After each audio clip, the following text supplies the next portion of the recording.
Are we alone in the universe? Is there a portal to the past? Can we physically travel through time? And can a person come back from the dead? These are just a few of the questions that have continued to baffle and bewilder us. Though many have tried to answer them, not one definite conclusion has yet been given. This show will tackle that which is unexpected, unexplainable, and unorthodox. Is it destiny's sleight of hand? Or is it a nudge from God? Or maybe it's simply a matter of science. Chances are, anything is possible.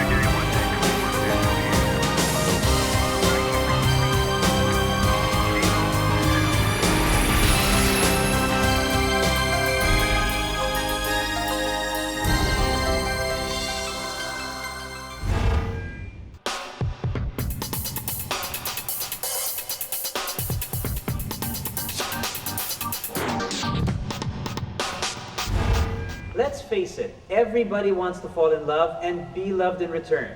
That's why many people would do almost anything. Climb the highest mountain, swim the deepest ocean, and maybe even use a love potion to capture that elusive amour. May the flame of passion burn within your heart. From me, you will never part. With harm to none, so mote it be, it is done. Lourdes Espojo and Paul Makihilig were happily in love for a year and a half until Lourdes started noticing a change in her partner. Dati kasi, lagi siyang busy, puro trabaho. Ang inaano niya, ang dahilan niya, kailangan namin ng pera kasi maraming bayarin, kaya ganun daw siya umuwi. Minsan nga, madaling araw wala na, tapos tanghali, hapon, gabi na siya darating. Tapos minsan lang mag-text, kung di pa ako magte-text, walang response. Her instincts proved her right because in the end, Paul admitted he was having an affair with another woman. Nahuli niya, meron ng kasamang iba. Tapos medyo, pinag-awayan namin. Hindi na ako makipagsinungaling kasi nakita na . Devastated at being deceived and worried that she would lose her man forever, Lourdes followed a friend's advice to use a love potion to rein in her partner.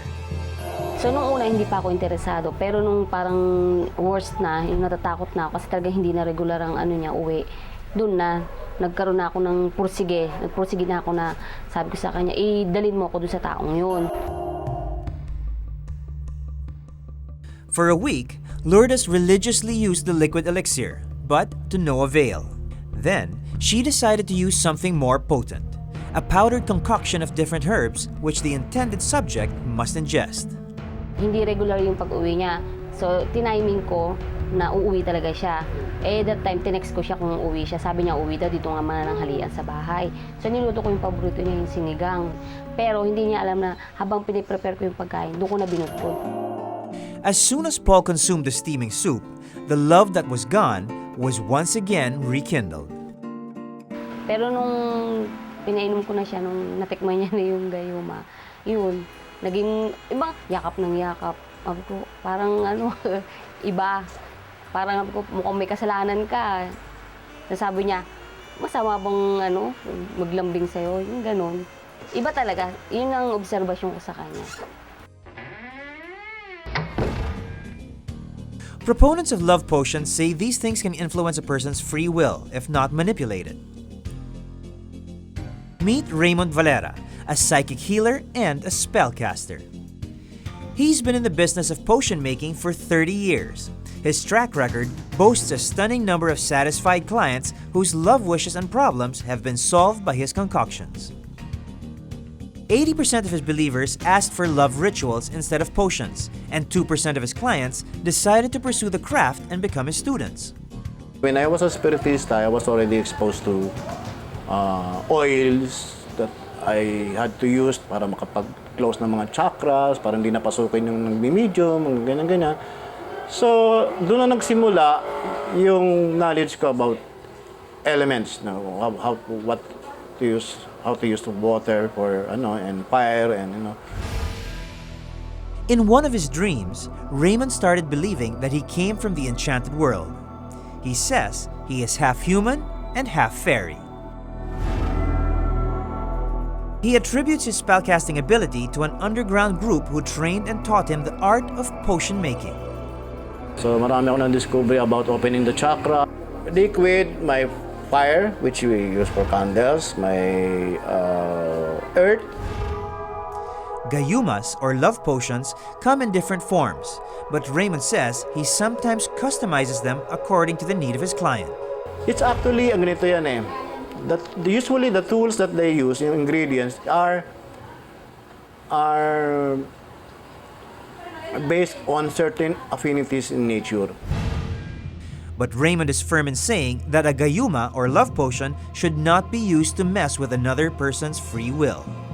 Having the ability to attract what you want. So, regardless naman, naging popular lang naman yung love eh. So, regardless yon. And if you ask him which among his love potions is most popular, Raymond says it's the one that attracts the opposite sex. First, I'm going to need a container. Depends on needs. Kung gusto mo matagalan, maramihan, pwede natin gawin malaki. I have rose buds here. May mga petals ng rose, which is very popular in love spells. I use also tincture of concentrated oil ng rose. And these are actually plants that move. Alam mo patay, pero hindi. Once na nilawayan mo to, binasa mo, it moves by itself. See?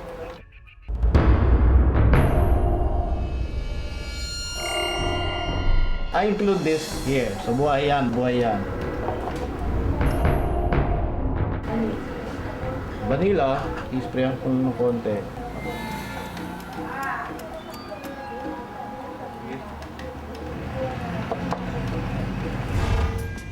But at the end of the day, the efficacy of these love spells depends upon the intentions of the person sending them. Depende yan eh, nasa attitude na rin. Basta sabi ko ganito, usually sinasabi sa mga kliyente, lalo sa mga spells. Don't wait, expect, but don't wait. Because parang, oh sir, 3 araw na, wala pa yung epekto, wala pa. Hindi siguro powerful yung ritual. So, ganun kagad yung tingin niya, sabi ko, mali. May processing lahat yan. Up next, we spell out the meaning of the gayuma to different people and different cultures when Chances Are returns.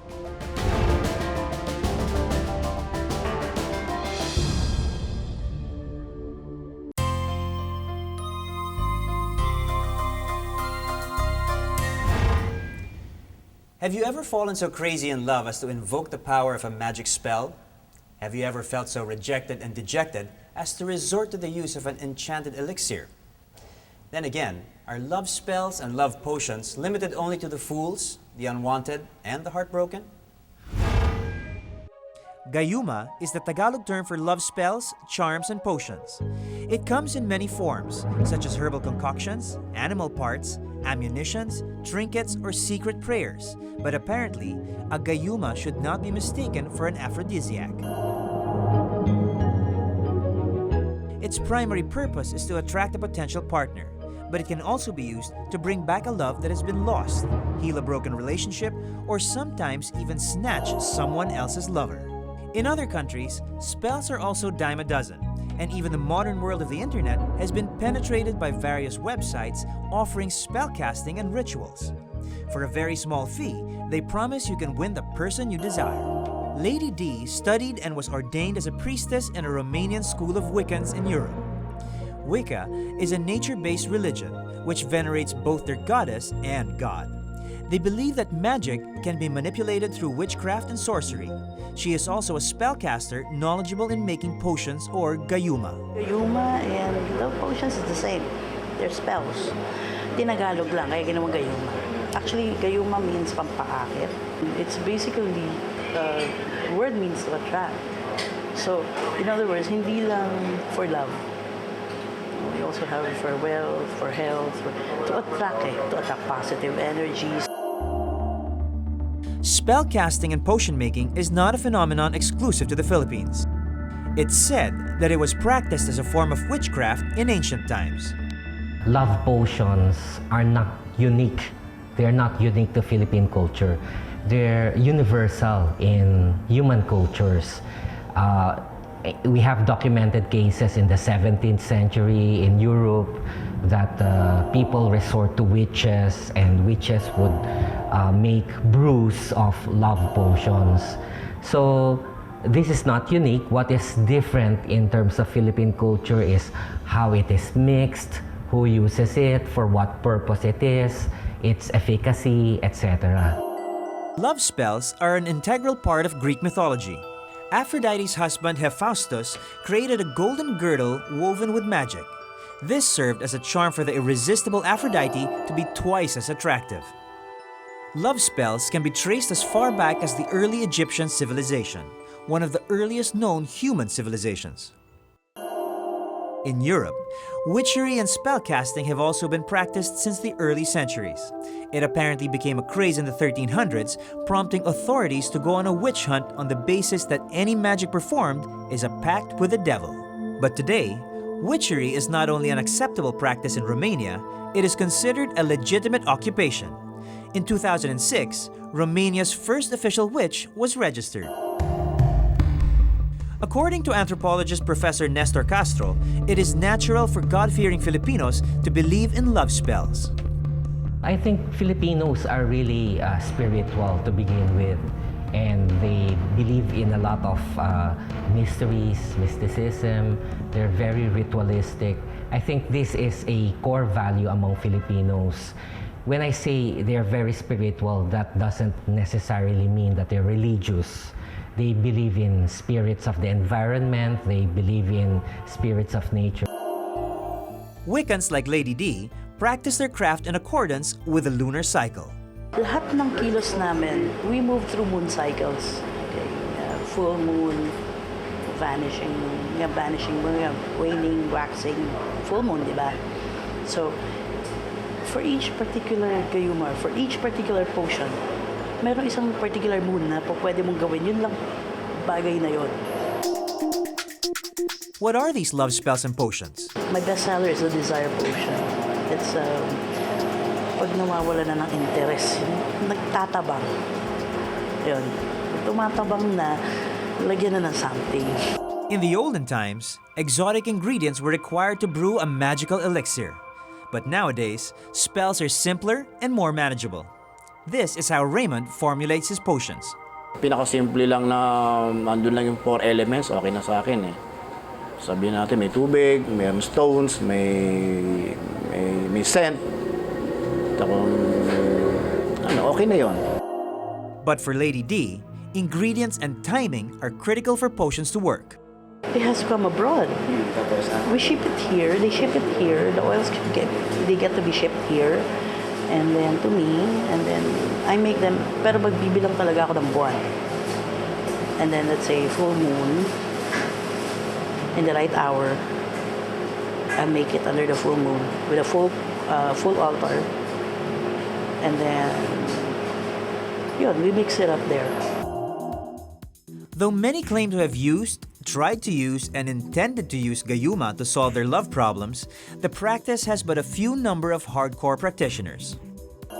Especially among the class C and D of Philippine society, and especially among rural Filipinos. And I think that this practice will continue to persist as long as power structures in Philippine society are not changed. So we see that among professionals, among the educated, this belief gradually disappears because they're already able to express opposition, for example, towards their parents. But for others who are not that empowered, they would resort to gayuma. And women in particular are the most common seekers of love spells. women are generally less powerful than men. Men could express what they want towards women, but for many Filipino women, they could not be the ones expressing love to the person they love. So they would just send feelers because men would perceive such acts of women as too flirtatious. They would even consider them as, forgive me for the word, as sluts. So instead, because they could not resort to expressing emotions or love, they would resort to gayuma. But users of love spells would like to dispel the notion that these things can be employed to force someone to do something involuntarily and manipulate someone's free will. They say gayuma is just a tool to enhance the chances of solving their love problems. Potions, spells, and charms are readily available to those who believe, but responsibility shall be observed by those who want to benefit from it. Inahalo sa food, inahalo sa drinks. I think that's something dark. No? Kasi pinupwersa mo yung tao. It's against his will. It's against free will. So I don't think that's proper. Up next, a man seeking the formula for love employs the help of a spellcaster. Will he find the right chemistry? Find out when Chances Are returns.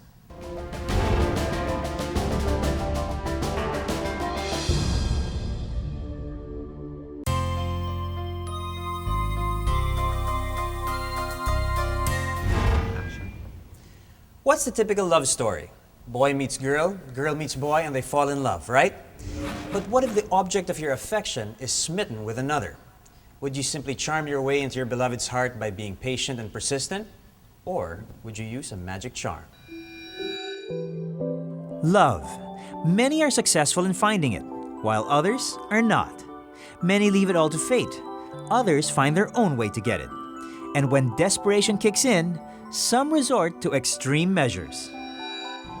28-year-old Ariel Quizon never thought that life would be this difficult. After a broken marriage, this long aisle has been his fortress. Ariel works as a security guard in one of the biggest companies in the country. He worked as if everything was normal, until love knocked again.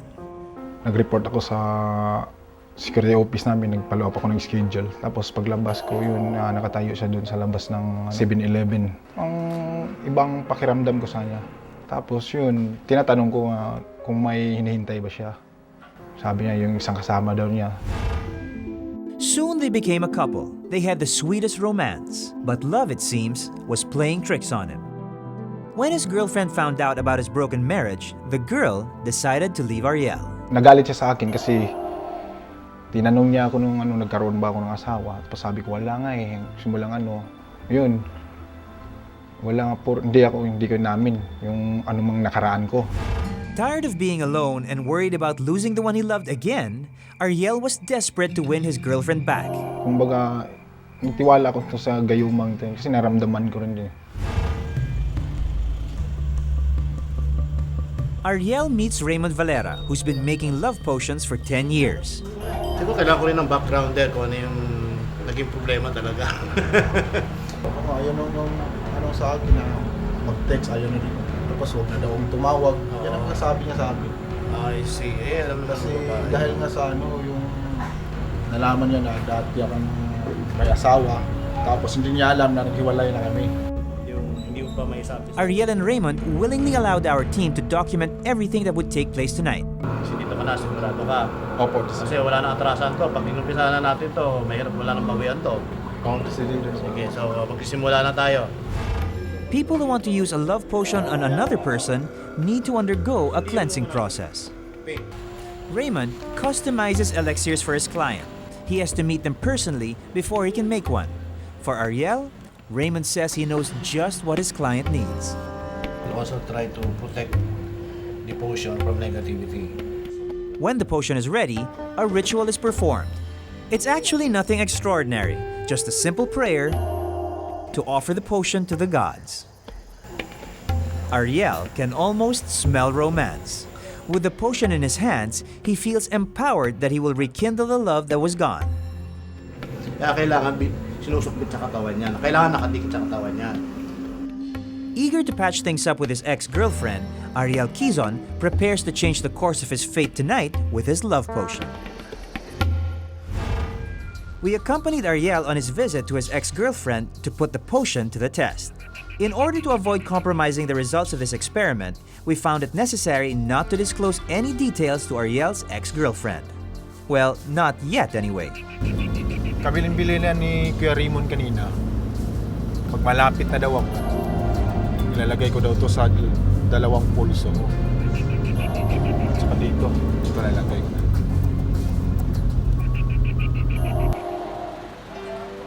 It's been a month since Ariel saw his ex-girlfriend. He was a bit anxious and very nervous, but quite confident to have good results when they meet today, thanks to the potion he has with him. For the sake of the girlfriend's privacy, we are not going to reveal her identity. Ano, ito ba yung sabi mo na may boyfriend ka? Oo, meron na. Meron na nga. Ba't ang bilis? Siyempre, bakit? Ganoon naman talaga yun. Under the pouring rain, Ariel made his move. Will this eventually spell out the difference? Ariel is hopeful, but is uncertain. Ano pa kasi, 50-50 talaga eh. Tinanong ko siya, ang bilis niyan, ganun daw talaga, mabilis niyang nakahanap ng pamalit sa akin. Eh, samantalang ako, wala pa. Hindi kasi siya masyadong maharap eh. Riding the spell of the love potion, Ariel's fate hangs in the balance. Can science smell a brewing romance? Raymond's love potion is composed of olive oil, rose powder, sampaguita leaves, dried anise seeds, and essential oils known only to Raymond, a trade secret if you will. All these ingredients are essentially also found in any ordinary perfume. Reggie Giron, a chemist, shares how Raymond's love potion is similar to perfumes. For example, yung rose, yung star anise, and then there's a sandalwood. These are odoriferous or aromatic essences. So normally, these are being used as sedative, and at the same time, it is also used as aphrodisiac. Vanilla and olive oils are naturally derived, and they are also used for flavor enhancement. So for fragrances or perfume or potion, it has been used nowadays because of the sweet smell that entices other sex. Perfume is composed of many different components, sometimes even hundreds, which produce a good smell whenever their molecules float in the air. It passes through our nasal system, and then this we can detect around 10,000 kinds of receptors or other molecules. And then it goes to our limbic system, and then the part of the brain identifies what kind of emotion will react to that kind of other molecules. Incidentally, perfume also creates an effect for the one wearing it and to those who can smell it. Perhaps this is the same effect of Raymond's love potion. These are not synthetically produced, so these are not chemicals. These are originated from natural sources. Unlike the new fragrances, can be aldehydes, or these are mixture of chemicals. So there's a big difference talaga from the source.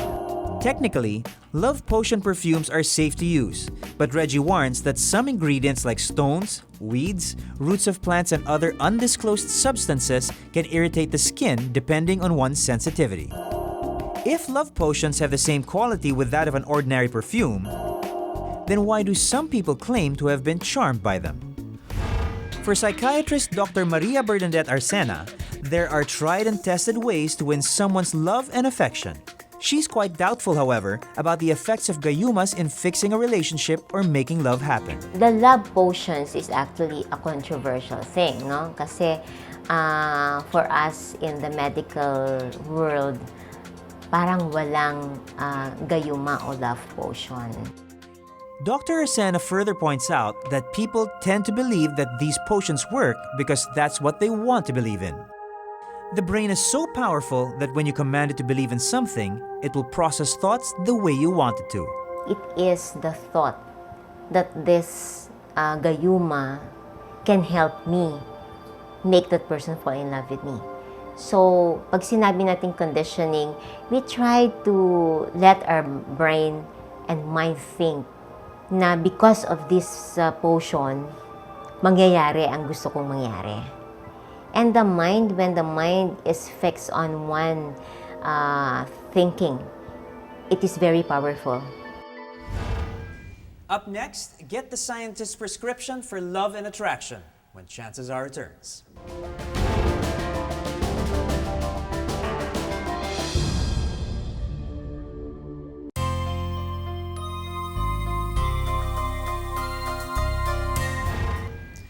We've always perceived love as a feeling or sensation that emanates from the heart, but scientists say it's all in the mind, fueled by two people's neural chemicals. Previously on Chances Are, Kabilin-bilinan ni Kuya Raymond kanina. Pag malapit na daw ako, ilalagay ko daw to sa dalawang pulso mo. we followed Ariel Quizon, who used a love potion on his ex-girlfriend. A love potion that was basically like perfume. There are 5 basic senses in the human body: the sense of sight, hearing, touch, smell, and taste. Seeing, hearing, and touching are chemical and physical senses, while both are gustatory or sense of taste and olfactory or sense of smell functions are only chemical senses. The sense of smell is mediated by the specialized sensory cells inside the nasal cavity. These smelling cells have long microhair or cilia sticking out from them. This is where odor particles stick when we smell something, pleasant or not. These specialized sensory cells transmit messages to the brain areas where we perceive odor and where we remember people, places, or events associated with this olfactory sensation. Did you know that our sense of smell is 10,000 times as sensitive as our sense of taste? Perhaps this is the principle behind the love potion. We started being nosy and consulted an expert to explain how humans react to odor molecules. Meron mga specific na mga things na maaring existing on Earth na pwedeng nag-excite dito sa ating mga senses. No? In the mid-50s, scientists discovered a chemical agent called pheromones in insects. Further research proved the existence of pheromones in humans. These are chemical signals emitted by living organisms from insects to humans. The messages these pheromones send triggers a natural response from individuals of the same species. There are different kinds of pheromones which affect behavior or physiology. In insects, there are alarm pheromones and trail pheromones. Mammals generally have the releaser pheromone. However, in popular culture, the concept of pheromones is associated to that chemical signal aimed to attract the opposite sex. Actually, this is controversial, the presence of pheromones in humans. But lately, we have found evidences that this really exists. Some say that this explains the popularity of perfumes and products that involves our sense of smell. And this pheromonic phenomenon probably is present in this kind of perfumes. And these perfumes can really produce this kind of feeling. Okay? And so much so that they also name this as such. So Fahrenheit concerning the heat, obsession concerning the passion. And because of this kind of situation, perfumes therefore has been quote-unquote, some kind of a stimulant. The scents can sometimes deceive our perception, and love potions may have the capability of doing the same.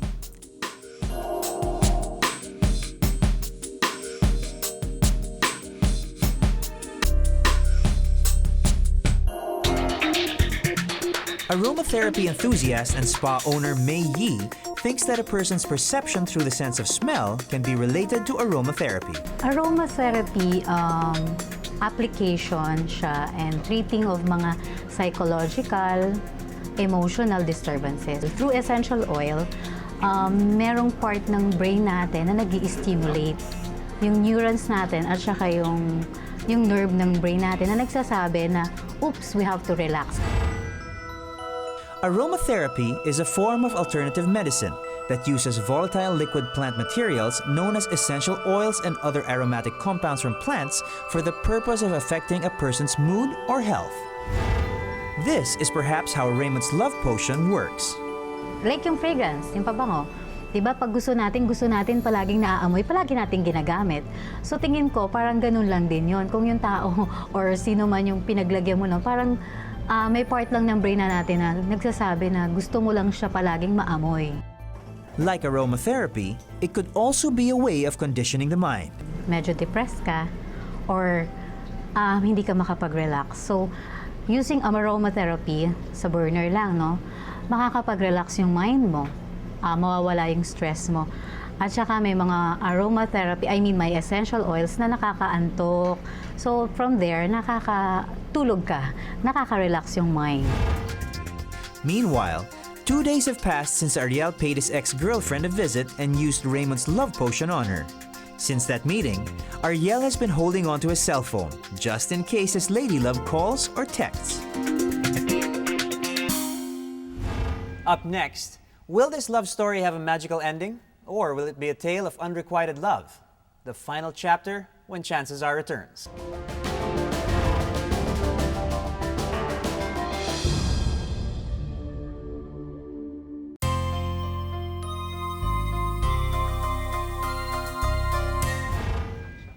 Scientists and medical professionals consistently deny the potency of love potions. To them, these so-called tools of attraction are nothing more than pure folklore. But will our experiment prove the experts wrong? And will our couple find love in a bottle? After meeting with his ex-girlfriend, Ariel was feeling a little optimistic. He said he saw signs that something good will come out of it. Inano ko yung babae, pagkausap. Parang nadadala rin siya sa anong lumabas sa bibig ko. Tapos kung sinabi nga, lakad tayo doon, yun sumusunod naman yung babae. Tapos yung talaga, meron akong binanggit na baka pwede na tayong balikan. Are these the effects of the love potion? Para sigurong you are hopelessly in love with that person, pwede. Second, you wanted to make the relationship work. Kaya sabihin mo siguro by this doing, baka lang, no? And third, probably hoping against hope na sana nagiging positibo ang lahat. Di ba, as I've said, no, being attracted to the person is not because of that you have a love potion or an anting-anting. It is your communication, your interconnection with that person. 2 days after Ariel's attempt to win back his ex-girlfriend, we informed her about our experiment. In our telephone conversation, which she agreed to air, without revealing her true identity, she tells us that she is happy now with a new love, and all she can give Ariel is a sincere friendship. Life goes on for Ariel, another broken heart, but he sure isn't ready to give up on love. Kaya nga gumamit ako ng gayuma na ganyan kasi may habol ako sa kanya. Raymond admits Ariel needed more than a love potion. Depende yan nasa attitude na rin. Basta sabi ko ganito, usually sinasabi ko sa mga kliyente, lalo sa mga spells, don't wait, expect, but don't wait. But in the Wiccan belief, manipulating the minds and emotions of another person is a recipe for bad karma. If you manipulate somebody, then it is bad karma. Lourdes swears that gayuma healed her broken relationship with Paul. She just had to sprinkle a little of the concoction and backed it up with a lot of affection. Kakampi ko ang Diyos nung ginawa ko yun. So walang evils o walang bad side na . Kasi yung iba naririnig ko, pag ginayuma mo daw isang tao, pinilit mo lang. Sa amin naman, kumbaga, may naumpisahan na kami. But there are those who say that using gayuma is just an excuse for making bad decisions. The use of gayuma is an excuse. So it's a pretension that something worked because of gayuma. Because if he or she does not say na ginayuma ako, then people will look down on him or her. Why did you fall for this person when there are a lot of others that who you could fall for? But if you say, kasi ginayuma ako, then it ends the discussion. When it comes to love, it's hard to say whether we're romanticizing an activity of the brain or rationalizing the emotions of a human being. Perhaps we're better off leaving love as it is, devoid of definitions or explanations. Because when love happens, what's wrong becomes right, what's vague becomes clear, and what's foolish becomes sane, and vice versa. Feeling dazed and confused now? Well, that's amore, and you're under its spell.